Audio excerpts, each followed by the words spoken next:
Brothers and sisters web series review. ఈ series 4 episodes తో Jio Hotstar లో స్ట్రీమ్ అవుతుంది. ఒక్కొక్క ఎపిసోడ్ 30-40 మినిట్స్ రన్ టైం ఉంటుంది. మన ఛానల్లో పైసావాలా, బిమ్సారే మూవీస్ రివ్యూస్ ఉన్నాయి గైస్, ఒకసారి చెక్ చేయండి. సరే, ఇంకా ఈ వెబ్ సిరీస్ గురించి మాట్లాడితే స్టార్ట్ చేయడం కొంచెం బాగానే స్టార్ట్ చేస్తారు. కొంచెం క్రేజీగా, కొంచెం కామెడీగా ఉంటది. ఓకే అనిపిస్తది. యాక్చువల్లీ మనం ఏమనుకుంటామంటే సిరీస్ నేమ్ చూస్తే బ్రదర్స్ బాండింగ్, సిస్టర్స్ బాండింగ్ ఉంటది అనుకుంటాం.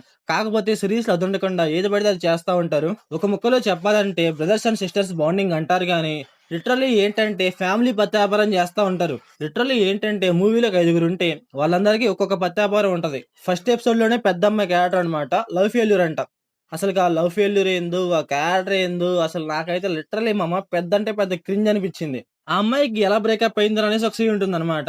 అసలు ఆ సీన్ ఉంటుంది ఎవడో చెప్పాడు బ్రేకప్ ఎలా చెప్తాడంటే అసలుకి ఎందుకు బ్రేకప్ చెప్పాడో తెలియదు. ఎవరికో తెలిసిందంట ఇద్దరు లవ్ చేసుకున్నట్టు, అందుకని బ్రేకప్ చెప్పేస్తాడు. అసలు ఎవరికో తెలిసిందని బ్రేకప్ చెప్పేది ఏంటో నాకు అర్థం కాల. మళ్ళీ ఈ అమ్మాయి ఏమో సూసైడ్ చేసుకోవటం, ఏదో చేస్తా ఉంటది, చచ్చిపోతా ఉంటది, అదంటది ఇదంటది. పిచ్చ అంటే పిచ్చలాగా అనిపించింది నాకైతే. మళ్ళీ ఈ అమ్మాయి కోసం ఎవడో ఫైటిల్ చేయటం, అసలు అసలు మూవీ స్టోరీ ఎటు పోతుందో అర్థం కావట్లే మనకి. మళ్ళీ ఏంట్రా అంటే క్రికెట్ అనేసి ఇంకో అమ్మాయి ఉంటది. తన క్యారెక్టర్ ఏమన్నా కొంచెం డిఫరెంట్ గా కొంచెం బాగుందా అంటే తన క్యారెక్టర్ కూడా పిచ్చ అంటే పిచ్చ లాగ్ ఎంత రెగ్యులర్ అంటే అంత రెగ్యులర్ గా ఉంటది. అసలు సిరీస్ లో అమ్మాయి క్యారెక్టర్ క్రికెట్ అంటారు. అసలు సిరీస్ లో క్రికెట్ ఎక్కడ చూపించారో నాకు అర్థం కాల. ఏదో కామెడీ చేస్తా ఉంటది, ఏదో మాట్లాడుతూ ఉంటది తప్పితే అసలు క్రికెట్ ఎక్కడ ఆడిందో నాకు అర్థం కాల ఫస్ట్ ఆఫ్ ఆల్. మళ్ళీ ఏంట్రా అంటే పేపర్ లో పడిందంట, బ్యాట్లు కొత్తవి కొనియాలంట, బాల్ కొనియాలంట, అన్ని కొనిచ్చేయాలంట. సిరీస్ లో ఏది కూడా ఒక స్టోరీ పరంగా వెళ్ళదన్నమాట. ఏదో వెళ్తుంది అంతే. అసలు ఎందుకు వెళ్తుందో అర్థం కాదు, ఎలా జరుగుతుందో అర్థం కాదు. ఏంట్రా అంటే ఒక మెయిన్ థింగ్, ఒక మెయిన్ ప్లాట్ లేకుండా అలా వెళ్ళిపోతా ఉంటది అంతే. ఇంకా సిరీస్ లో నాన్నగారు, అబ్బో ఈయన క్యారెక్టర్ ఉంటుంది లిటరల్లీ దేవుడు ఆయన. ఏంట్రా అంటే ఒక పిల్లం కాదు, లిటరల్లీ 2 పిల్లలు. మళ్ళీ ఆ రెండింటిని మేనేజ్ చేయడం అసలు వేరే అంటే వేరే లెవెల్. కాకపోతే ఏంటంటే మూవీలో గైస్ మెయిన్ వైఫ్ అనమాట, తన ఫస్ట్ వైఫ్.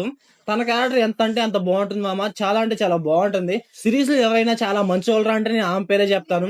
ఎందుకంటే అంత మంచిగా అంత క్యారెక్టర్ అంత బాగా డిజైన్ చేసుకున్నారు. కాకపోతే ఆమెకి ఏంటంటే చాలా అంటే చాలా తక్కువ ఉంటుంది స్క్రీన్ టైం. కాకపోతే చాలా అంటే చాలా బాగుంటది ఉన్నంతసేపే. మీ మదర్ ఎలా ఉంటారో అలా ఉంటారు, అందువల్ల చాలా అంటే చాలా బాగుంటది. ఇంకా సిరీస్ లో డీజే అంటారు, అలాగే హరి అనేసి ఒక చిన్న లవ్ స్టోరీ ఉంటది. ఇవేవి కూడా ఏదో నార్మల్ గా వెళ్తా ఉంటాయి గైస్, అంతే తప్పితే సిరీస్ కి అంత మరీ అంత ఇంపాక్ట్ ఉండవు అనమాట. నాకైతే మరీ అంతే అనిపించలేదు, పిచ్చ అంటే పిచ్చ లాగ్ అనిపించింది. ఇంకొకటి ఏంటంటే క్లైమాక్స్ లో ఏదో ఒక ఎమోషన్ ట్రై చేస్తా ఉంటారు. ఆ ఎమోషన్ కూడా మనకైతే వర్కౌట్ అవ్వదు.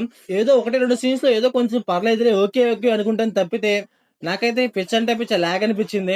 సిరీస్ లో ఏది చూపించాలో అది చూపించకుండా ఏదేదో చూపిస్తా ఉంటారు. అదైతే నాకైతే పిచ్చ అంటే పిచ్చ లాగ్ అనిపించింది.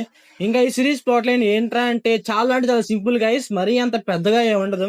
ఏం లేదు, ఒక ఫ్యామిలీ కథ ఏంటి మీరు చూస్తారు అంతే. వాళ్ళ ఫ్యామిలీలో ఎలా అవుతుంది, ఏం జరుగుతుంది అని చూస్తారు అంతే. ఇంకా మరీ అంత ఏముండదు ఇంకా స్టోరీ. ఇంకా ఈ మూవీ ఫ్యామిలీ వాచబుల్ అంటే yes guys, watchable. Adult scenes అయితే ఏముండవు. ఇంకా మూవీలో డైరెక్షన్, విజువల్స్ ఇవన్నీ పర్లేదు గైస్, ఓకేలాగా ఉన్నాయి. సో ఓవరాల్ గా సిరీస్ ఎలా ఉందంటే నాకైతే నచ్చలేదు గైస్. అంటే ఈ స్టార్టింగ్ లో 4 ఎపిసోడ్లు అయితే నాకైతే నచ్చలేదు. ఇంకా ఎపిసోడ్లు అయితే వస్తాయి, అవి ఎలా ఉంటాయి ఏంటో మరి చూడాలి. సో మీరు వెబ్ సిరీస్ చూసి ఉంటే మీకు ఎలా అనిపించిందో కామెంట్ చేయండి. So thanks for watching.